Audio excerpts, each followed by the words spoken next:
Uma mulher humilde, com as mãos marcadas pelo trabalho e o luto ainda fresco na alma, salva a vida de um velho rabugento, um homem tão seco e áspero quanto a terra que ele pisava.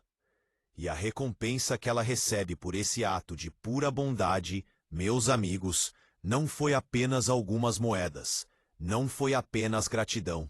Foi uma recompensa que mudou o destino de uma cidade inteira, quebrou correntes de orgulho e reescreveu histórias que pareciam terminadas. Esta não é uma história sobre sorte, não é um conto de acaso.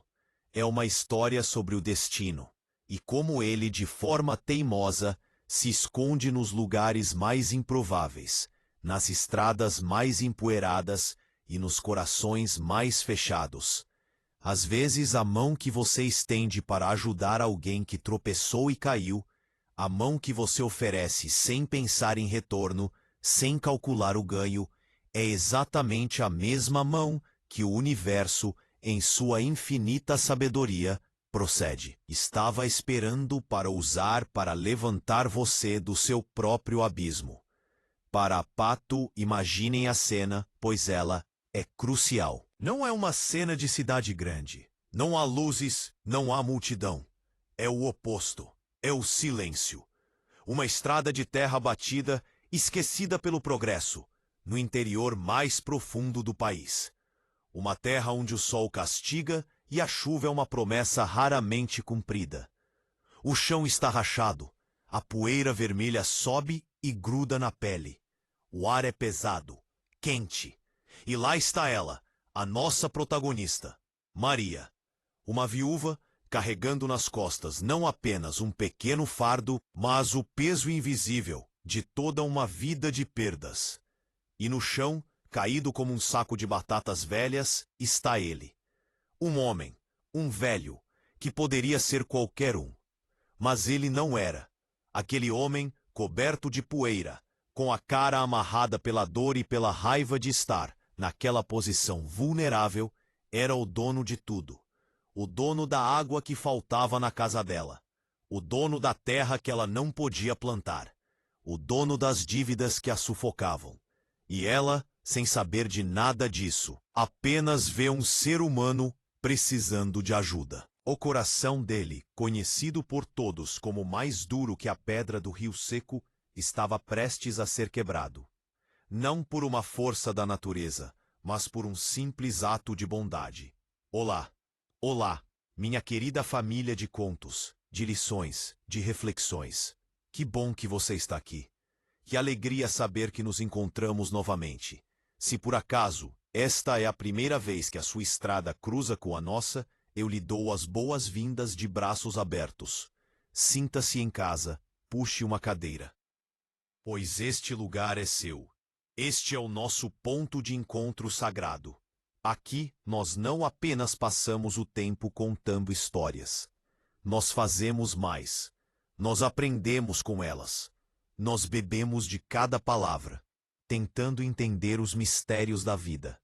Nós somos uma comunidade, uma grande família de almas que, apesar das distâncias, entendem uma verdade fundamental. A vida dá voltas. E cada volta, meus amigos, cada curva inesperada tem um porquê, tem um motivo, tem uma lição escondida. Se você, assim como eu, acredita nisso, se você acredita que o mundo é movido por essas conexões invisíveis, que a bondade, mesmo quando parece inútil, sempre acha um caminho de volta para casa, faça um favor a si mesmo e a esta família que só cresce. É rápido e é importante para nós. Verifique, por favor, se você já está inscrito neste canal. Às vezes a gente pensa que está, mas não está. Se o botão de inscrição ainda estiver aí, vermelho ou branco, clique nele. Junte-se a nós. Faça parte desta corrente.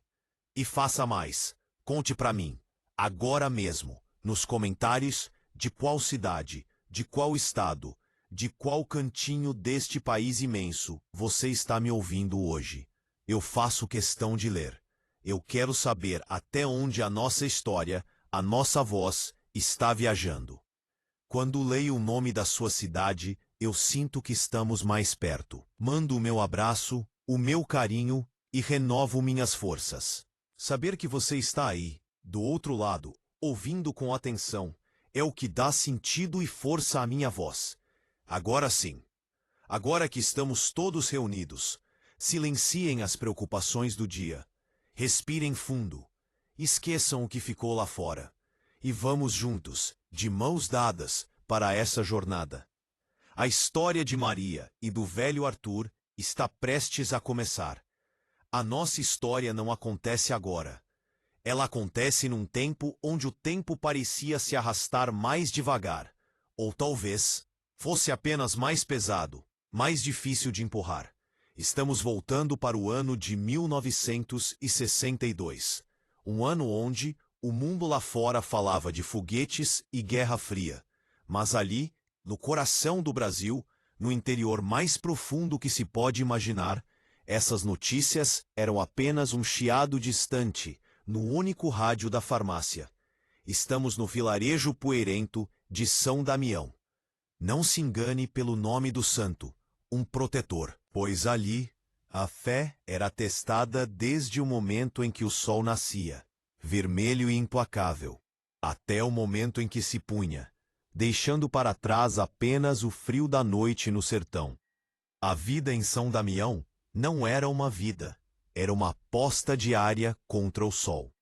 Fazia meses, tantos que os mais velhos já tinham perdido a conta, que uma chuva de verdade não beijava aquele chão.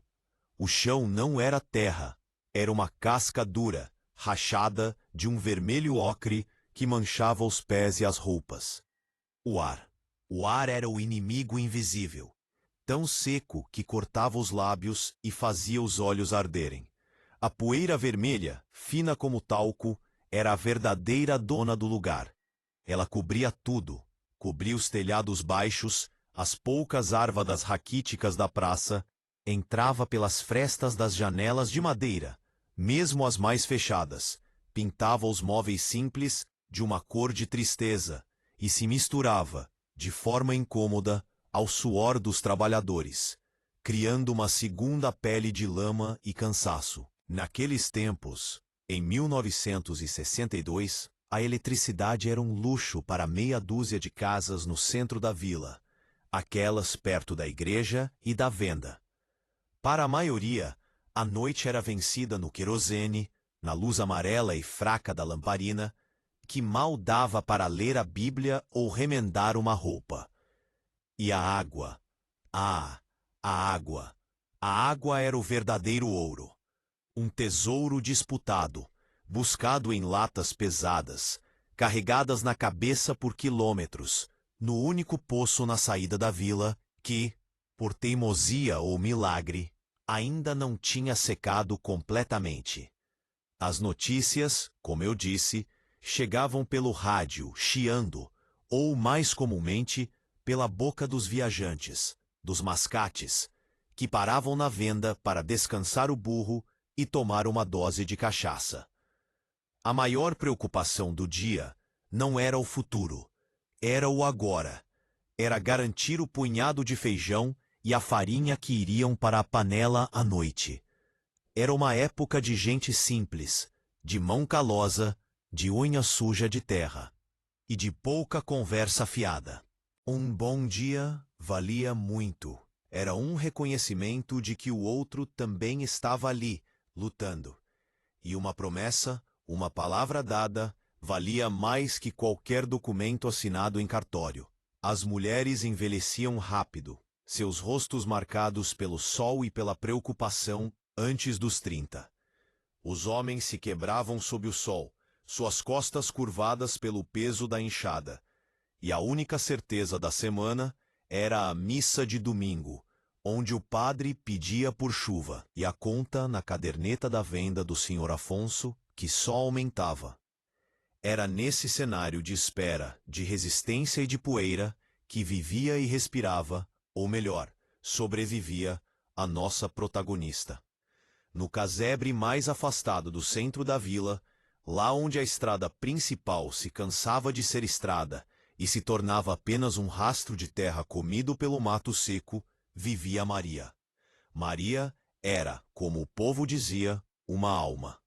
Uma mulher de 38 anos, mas cujos olhos, os olhos de Maria, eram olhos que pareciam carregar a sabedoria e o cansaço de 80 anos vividos. Olhos fundos, castanhos, que já tinham visto mais tristeza do que alegria, mas que, por algum milagre, ainda guardavam uma faísca de bondade, uma luz teimosa que se recusava a apagar.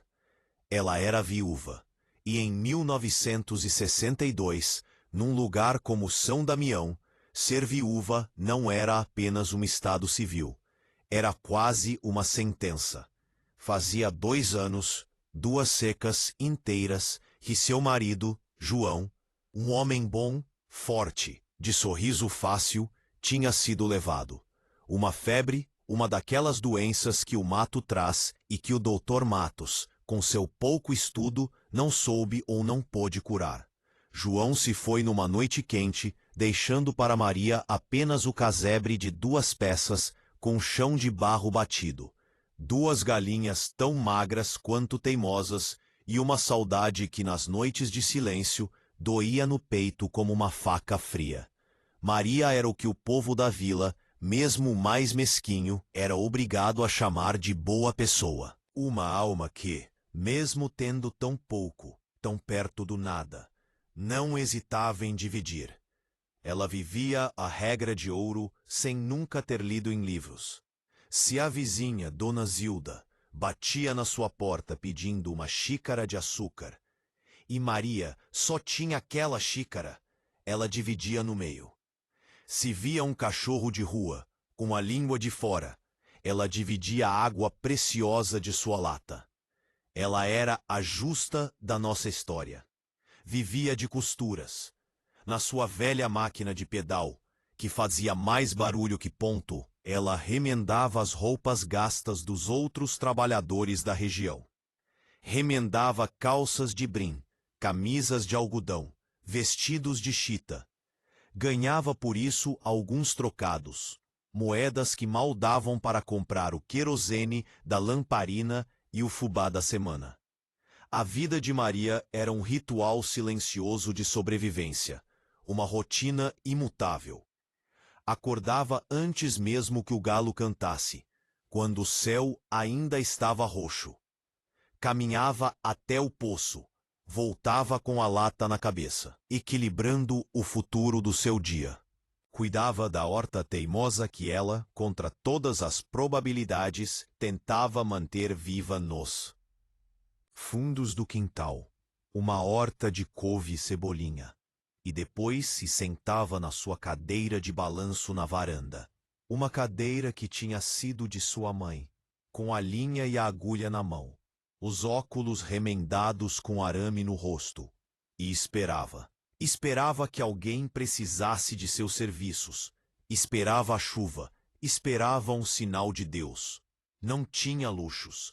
Seu vestido mais bonito era o mesmo que ela usava para ir à missa, lavado e passado com ferro à brasa. Sua única refeição quente do dia era muitas vezes apenas um caldo ralo de feijão ou um angu simples. Mas Maria não reclamava, não em voz alta. Ela aceitava seu destino com uma dignidade silenciosa, uma fé que ela mesma não entendia de onde vinha, acreditando, lá no fundo, que Deus não a tinha esquecido.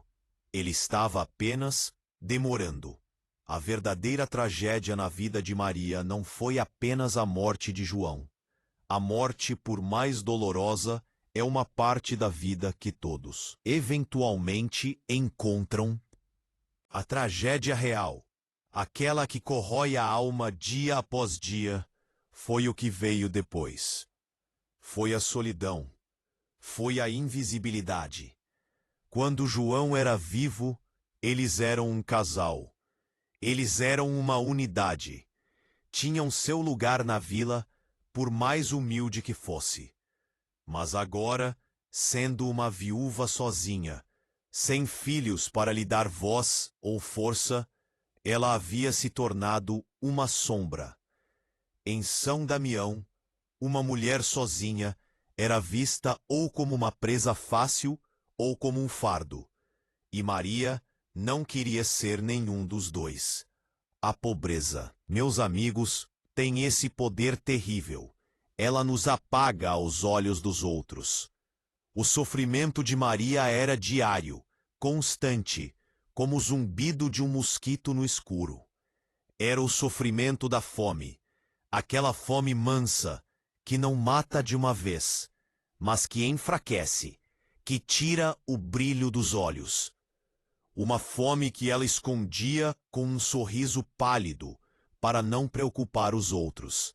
Ou pior, para não ter que lidar com a pena deles. Era o frio das noites do sertão, que são tão frias quanto os dias são quentes. Um frio que ela enfrentava com um cobertor fino, remendado por ela mesma tantas vezes que mal se via o tecido original. Mas a dificuldade maior, o aperto no peito que anunciava o desastre, estava para chegar. E chegou com o vento seco de agosto.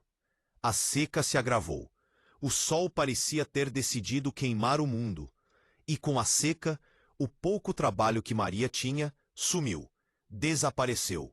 Ninguém tinha dinheiro para remendar roupas quando a prioridade era comprar o saco de farinha, que estava pela hora da morte. As pessoas estavam usando suas roupas até o bagaço, amarrando com corda, mas não gastavam um tostão com costura. E a conta de Maria no armazém do senhor Afonso, o único lugar que vendia fiado, começou a crescer. Cresceu como um tumor. Maria, que sempre fora conhecida por sua honestidade, que pagava cada centavo mesmo que ficasse sem comer, agora tinha que abaixar os olhos quando passava pela porta da venda. Ela sentia o olhar pesado do senhor Afonso nas suas costas. Ela tentou arrumar trabalho na única fazenda grande da região, a Fazenda Água Clara. Mas o capataz, um homem bruto chamado Nogueira, olhou para ela de cima a baixo, cuspiu no chão e riu. Riu da sua magreza, da sua aparência frágil. Disse que serviço de roça, de capinar no sol quente, não era para uma mulherzinha sozinha, que ela só iria atrapalhar. Aquele não, dito com desprezo, foi mais uma pá de terra jogada sobre sua esperança. Ela estava sendo empurrada, dia após dia, para o limite da sua resistência. E seu maior medo, o medo que a fazia acordar suando frio, era ter que mendigar. Era ter que estender a mão na porta da igreja. Era perder a última coisa que lhe restava, a sua dignidade. O poço de sua casa, que já era raso, secou, virou pó. E ela agora precisava andar quase uma légua, todos os dias, com a lata vazia, até o poço da vila, e esperar na fila. E lá ela sentia os olhares. Os olhares de pena de algumas, e os olhares de desprezo de outras, que cochichavam quando ela se aproximava. Como se a pobreza dela fosse uma doença contagiosa. O fundo do poço, meus amigos, raramente é um lugar silencioso. Ele tem um som. Geralmente é o som da humilhação pública. E para Maria, esse som veio numa terça-feira, o dia mais quente daquele ano de 1962. Ela não comia nada sólido há 2 dias. Tinha enganado o estômago com água e um pouco de chá de capim-santo. A fraqueza fazia sua cabeça girar, mas a necessidade de pagar o mínimo da sua dívida, ou ao menos dar uma satisfação, era maior. Ela juntou os últimos trocados que havia ganhado por um pequeno remendo. Moedas que não compravam nem 1 quilo de fubá, e foi até a venda do senhor Afonso. Ela entrou de cabeça baixa, o cheiro de queijo curado e fumo de corda da venda, fazendo seu estômago roncar de dor e desejo. Seu Afonso, ela disse, com uma voz tão baixa que mal saiu, eu vim trazer isso aqui. É pouco, mas é o que eu tenho. O senhor me desculpe, o movimento tá fraco. Antes que ela pudesse terminar, uma voz estridente cortou o ar da venda. Era Dona Esmeralda, a esposa do dono da farmácia, uma mulher gorda que se vestia com os tecidos mais caros que chegavam à vila. Ela estava no balcão, escolhendo doces. Pelo amor de Deus, Afonso, ela gritou, fazendo todos na venda se virarem. Você ainda permite que essa mulher entre aqui? Ela está devendo para todo mundo. É uma caloteira. Maria sentiu o sangue fugir de seu rosto. Ela ficou branca, gelada. Olhe para ela, continuou Esmeralda, apontando o dedo gordo para Maria. Uma viúva que não se dá o respeito. Em vez de ficar de luto, fica andando por aí, pedindo. Daqui a pouco, vai estar pedindo outras coisas, se é que me entendem. A insinuação venenosa pairou no ar. Os outros clientes, homens que tomavam pinga no canto, baixaram os olhos, alguns com vergonha, outros com um sorriso cúmplice. Senhor Afonso, querendo agradar sua cliente rica, apenas balançou a cabeça. Dona Esmeralda tem razão, Maria, ele disse, com uma voz falsamente triste. Assim não dá. A sua conta está muito alta. Enquanto a senhora não pagar o que deve, não posso mais lhe vender fiado. E, francamente, é melhor que não volte aqui. Assusta a clientela. Assusta a clientela. Aquelas palavras ecoaram na cabeça de Maria como um sino de funeral. Ela não era mais uma pessoa. Era algo que assustava. Ela não respondeu. Não tinha forças. Ela apenas se virou, as moedas ainda na mão trêmula, e saiu da venda. Ela andou pelas ruas de terra, sentindo os olhares que a seguiam das janelas. Ela não era mais a boa pessoa. Era a viúva caloteira. Ela era a pária. A rejeição social era completa.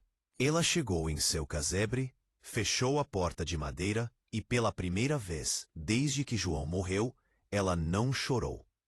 Ela sentou no chão de terra batida, abraçou os joelhos e ficou olhando o nada.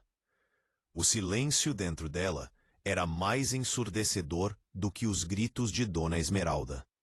Era o silêncio do fundo do poço.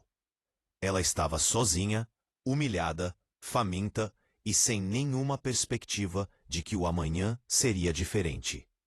Era o fim. Ou assim parecia.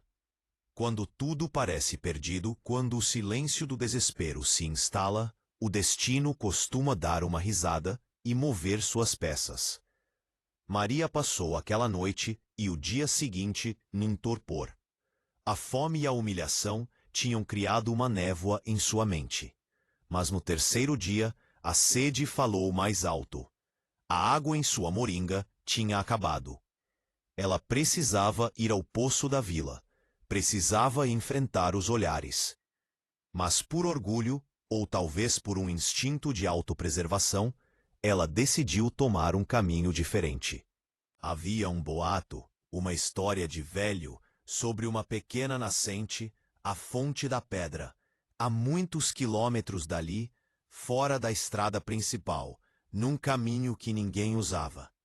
Era perigoso, era longe, mas era melhor do que enfrentar a vila. Ela pegou sua lata mais leve e começou a andar, debaixo do sol do meio-dia, o sol que matava. Ela andou por horas. A estrada de São Damião ficou para trás, e ela entrou numa trilha maltratada, usada apenas por tropeiros décadas antes. O mato seco arranhava suas pernas. O silêncio era total, quebrado apenas pelo zunido dos insetos.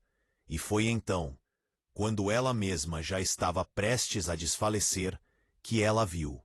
Não era uma pessoa, era uma cena. Caído na poeira, ao lado de um jipe, um veículo raro e caro que ela nunca tinha visto de perto, estava um homem velho. Ela parou, o coração disparado pelo medo. Podia ser um ladrão, um bêbado, mas ele não se mexia. Ela se aproximou com cautela. Senhor? Ela chamou. Nenhuma resposta. Ele estava de bruços. o rosto virado para a terra. Um chapéu caro, de fazendeiro, estava caído ao lado. Ela viu que ele respirava, com dificuldade. Com a força que lhe restava, ela o virou. O homem era velho, uns 70 anos, de pele curtida pelo sol, mas suas roupas eram finas, apesar de sujas de poeira. Ele abriu os olhos, e o que ela viu a fez recuar. Eram olhos cheios de raiva, de dor. "Não toque em mim", ele rosnou. A voz fraca, mas cheia de autoridade. "Saia daqui, sua." Ele tentou se levantar, mas soltou um grito de dor e caiu de volta, agarrando a perna esquerda. "O senhor está machucado", disse Maria, ignorando a grosseria. A bondade nela era um reflexo, mais forte que o medo. "O senhor precisa de ajuda." O velho olhou para ela com desprezo. "Ajuda de quem? De você? Uma maltrapilha? O que você quer? Dinheiro? Não tenho nada." Maria sentiu a humilhação da venda voltar. Mas ela viu o sofrimento real no rosto do homem. "Eu não quero nada, senhor. Eu só quero ajudar." "O senhor parece estar com dor." Ela olhou para a perna dele. Estava num ângulo estranho. Quebrada, ela pensou. Ele estava pálido sob o bronzeado. Murmurou ele, a raiva sumindo, dando lugar à necessidade. Maria olhou para sua lata, vazia, mas ela lembrou da sua moringa, que ela trouxera amarrada na cintura, como o último gole de água limpa. Era a sua água, a água que ela economizara por um dia. Sem hesitar, ela a pegou, desenrolou o pano e a levou aos lábios secos e rachados do velho. Ele bebeu como um animal sedento, os olhos fechados. Quando terminou, ele olhou para ela. A raiva tinha diminuído, e em seu lugar havia confusão. Quem era aquela mulher que ele tratara tão mal e que lhe dava sua última água? Ele não sabia, e ela muito menos, mas aquele homem não era um qualquer. Era Arthur Tavares, o coronel Arthur, o dono da fazenda Água Clara, o homem mais rico e mais temido de toda a região. O homem que, indiretamente, era dono do destino dela. E ela, a maltrapilha, acabara de salvar sua vida. Aquele encontro na estrada poeirenta não foi o fim da história. Foi o começo de um novo e perigoso capítulo. Com uma força que nem ela sabia que tinha, Maria conseguiu improvisar uma tala para a perna do coronel Arthur, usando galhos secos e tiras que ela rasgou da barra do seu próprio vestido. Ela o ajudou a se arrastar para dentro do jipe, que não estava quebrado, apenas sem gasolina. "Eu vou buscar ajuda", ela disse. "Não", ele ordenou. "Não confio em ninguém desta vila. Todos uns sanguessugas. Você vai me ajudar." Maria não entendeu como, mas ela viu que o capataz da fazenda, o mesmo Nogueira que a humilhara, vinha pela estrada em um cavalo, procurando pelo patrão. Nogueira não gostou do que viu. "O que essa aí está fazendo aqui, patrão?" "É a viúva caloteira. Deve estar querendo lhe roubar."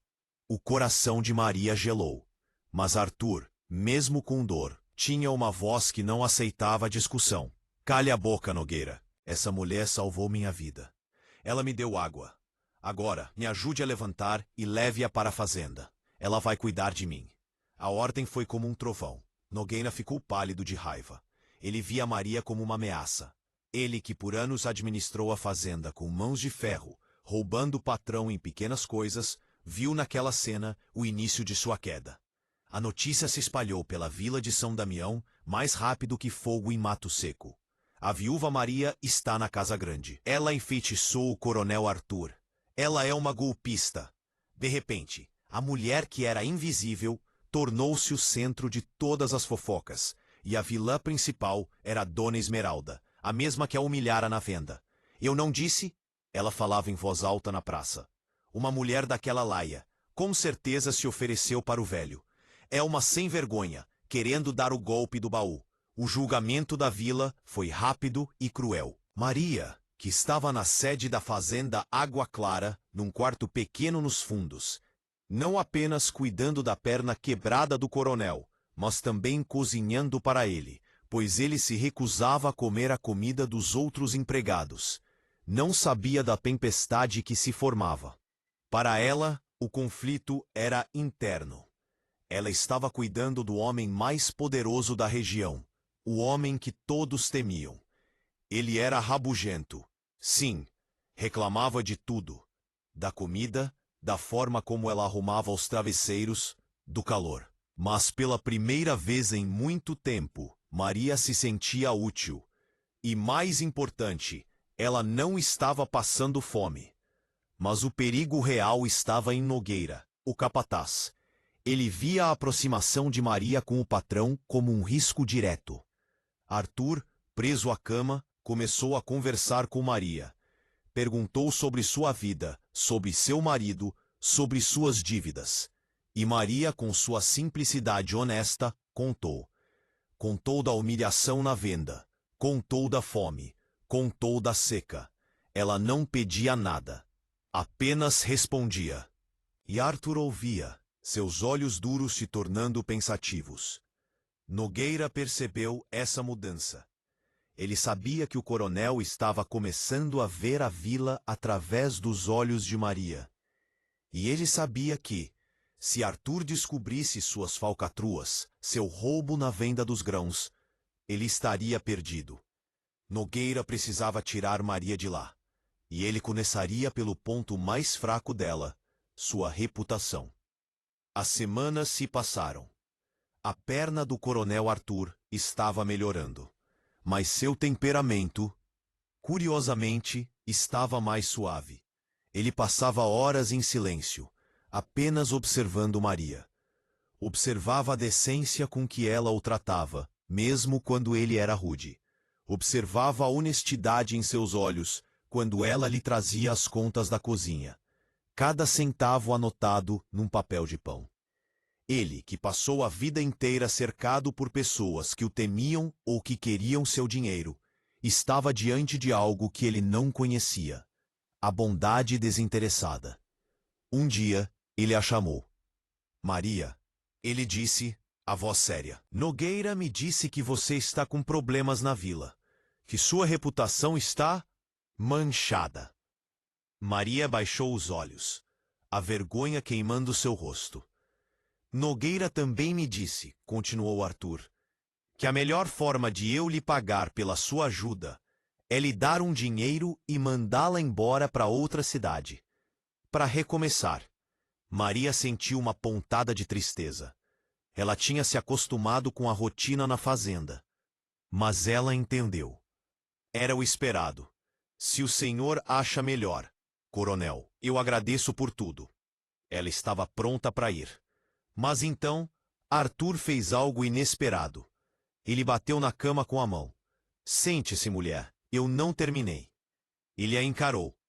Eu sei o que Nogueira anda fazendo. Eu sei o que Dona Esmeralda anda falando. Eu sei o que o Afonso da Venda fez com você. Eu fiquei de cama, Maria, mas não fiquei surdo nem cego. Ele respirou fundo. Eu tenho uma proposta para você. Uma proposta que vai calar a boca de todos eles. Mas é uma escolha difícil, e eu não sei se você terá coragem. Maria, confusa, apenas esperou. Eu sou um homem velho, Maria. Rabugento, sim, mas não sou burro, e estou sozinho. Você, por outro lado, é uma mulher de honra, mas que o mundo está tentando destruir. Nós podemos nos ajudar. Ele a olhou nos olhos. Eu quero que você se case comigo, Maria. O choque foi tão grande que Maria quase caiu da cadeira. Coronel, o senhor está delirando, com febre. Eu não posso. Eu sou uma viúva simples. O povo... Que se dane o povo, ele gritou, e depois baixou a voz. Não estou pedindo amor, Maria. Estou pedindo respeito. Eu lhe dou meu nome, minha proteção, minha casa. Você nunca mais passará fome, nunca mais será humilhada. E em troca, você continuará sendo quem você é. a única pessoa honesta que eu encontrei em décadas. Maria estava diante da maior escolha moral de sua vida. Casar-se por proteção? Por dinheiro? Isso não a tornaria exatamente o que Dona Esmeralda dizia que ela era? Ela olhou para o velho. Ele não parecia um amante, mas seus olhos, pela primeira vez, não tinham raiva. Tinham necessidade. Ele também estava sozinho. Eu aceito, coronel, ela disse baixinho, mas com uma condição. Arthur ergueu uma sobrancelha. Condição? Você? Eu não quero ser sua dona. Quero ser sua cuidadora, sua amiga. E quero que o senhor use o seu poder para ajudar a vila. A água, a seca, o povo está sofrendo. Arthur Tavares olhou para ela. E pela primeira vez em 50 anos, ele riu. Uma risada seca, enferrujada. Você é inacreditável, mulher. Está na sua frente a chance de ter tudo. E você pede água para os mesmos que lhe cuspiram. Pois bem, negócio fechado. Você terá seu poço, e eu terei minha honra. O casamento de Arthur Tavares e Maria foi o evento mais chocante da história de São Damião. Foi na igreja matriz, numa manhã de sábado. A vila inteira estava lá.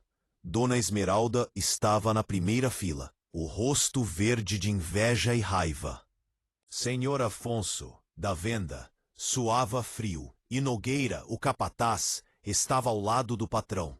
Mas seu rosto era uma máscara de ódio. Maria entrou na igreja com um vestido simples, mais novo, que Arthur mandara buscar na capital. Ela não parecia uma noiva radiante. Parecia uma rainha calma. Sua dignidade era sua coroa. Quando o padre disse, pode beijar a noiva, Arthur, apoiado em sua bengala, apenas pegou a mão de Maria e a beijou na testa. Foi um gesto de respeito, de posse e de aviso. A festa foi na fazenda. E foi lá que a redenção e a punição começaram. Arthur, agora como Senhor Arthur, e não mais coronel, pediu a palavra.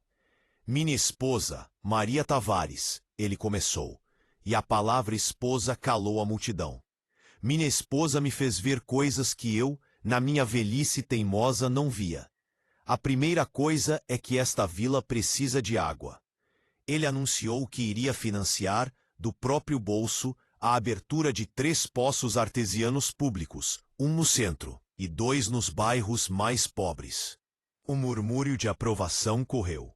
A segunda coisa, ele continuou, o olhar endurecendo, é que eu odeio ladrões. Ele se virou para Nogueira. Nogueira, por 20 anos você me serviu. E por 10 você me roubou. As provas estão aqui. Ele jogou um livro de contas na mesa. Você está despedido. E saia da minha frente antes que eu chame a polícia. Nogueira, pego de surpresa, tentou argumentar, mas o olhar de Arthur o fez recuar e fugir. O vilão estava punido. Então, ele olhou para o senhor Afonso. Afonso, a dívida de Maria e de todas as viúvas da vila está perdoada. Está na minha conta. E de hoje em diante, o preço da sua comida será justo, ou eu mesmo abrirei uma venda aqui. Afonso quase desmaiou, mas concordou com a cabeça. Dona Esmeralda, vendo o poder mudar de mãos, tentou parabenizar Maria. Querida, que felicidade! Maria apenas olhou para ela, com a mesma calma, e disse: Deus lhe pague, Dona Esmeralda. Foi a senhora que me fez sair de casa naquele dia. A humilhação foi sutil, mas completa. Os anos passaram. Arthur e Maria não tiveram um casamento de paixão, mas tiveram algo mais raro, um casamento de profundo respeito e lealdade. Ela suavizou o coração dele, e ele deu a ela a segurança para ser quem ela era. A fazenda Água Clara virou um lugar de ajuda. Maria criou uma escola de costura para as mulheres da vila. Os poços jorraram água. A vila prosperou. Arthur viveu mais 10 anos e morreu em paz, numa tarde, na cadeira de balanço da varanda, segurando a mão de Maria. Ele deixou tudo para ela, não por lei, mas por escolha. E Maria, agora uma senhora rica, continuou a viver de forma simples, mas garantiu que ninguém em São Damião passasse pela fome ou pela humilhação que ela passou. E assim, meus amigos, termina a história de Maria e Arthur. Mas é aqui que a nossa lição começa. Quantas vezes nós julgamos um livro pela capa? Quantas vezes olhamos para uma pessoa caída e, em vez de estender a mão, nós desviamos o olhar, com medo, com nojo ou com pressa? Maria era a maltrapilha, a caloteira. Arthur era o velho rabugento, o coronel malvado. Aos olhos da vila, eles eram apenas problemas, mas a vida, em sua ironia maravilhosa, mostrou que eles eram, um para o outro, a solução. A história de hoje nos ensina sobre a força da bondade desinteressada. Maria não ajudou Arthur pensando na recompensa. Ela o ajudou porque era o certo a fazer. Ela deu sua última água para um homem que a tratou mal. E foi esse ato, puro e simples, que mudou seu destino. Quantos de nós temos coragem de fazer isso? De agir com bondade, mesmo quando o mundo é cruel conosco? A moral desta história é profunda. Às vezes o seu milagre está escondido atrás do problema que você mais quer evitar. O velho rabugento que você ajuda pode ser o portador da chave que abre todas as suas portas. E da mesma forma, o coração mais duro, como o de Arthur, pode ser amolecido. Não pela bajulação, não pelo medo, mas pela integridade. Ele viu em Maria algo que o dinheiro dele não podia comprar: o caráter. A vida, meus queridos, é uma estrada empoeirada. Todos nós, um dia, tropeçamos e caímos. E o que define quem somos não é a queda, mas o que fazemos quando vemos alguém caído. E o que fazemos quando estamos no chão. Maria, no fundo do poço, não se tornou uma pessoa amarga. Ela manteve sua essência. E Arthur, no topo do seu poder, teve a humildade de reconhecer o erro e mudar. Nunca subestime o poder de um copo de água. Nunca subestime um ato de bondade. Você pode estar, sem saber, salvando a si mesmo. Pensem nisso hoje. Pensem em quem vocês estão sendo na estrada empoeirada da vida. Que história, não é? Que lição! Se você sentiu o peso e a beleza desta jornada, se a história de Maria tocou o seu coração, faça essa história viajar mais longe. Deixe o seu like, o seu gostei aqui embaixo. O seu like é como a água que Maria deu a Arthur. Ele dá vida a este canal. Mostra ao YouTube que o que fazemos aqui tem valor. E se você ainda não faz parte da nossa família, se você chegou até aqui comigo, e eu sei que você chegou, clique no botão de inscrever-se. Não custa nada para você, e para mim, significa o mundo. Significa que teremos outro encontro marcado. E por falar em encontro, você não vai querer perder a nossa próxima história. Ela fala sobre um jardineiro cego que cuidava do jardim de uma mulher rica, mas o que lhe enterrava lá, ninguém podia imaginar. Está imperdível. Obrigado pela sua companhia. Obrigado pela sua atenção. Fiquem em paz, fiquem com Deus, e lembrem-se, sejam a mão que levanta. Até a próxima história.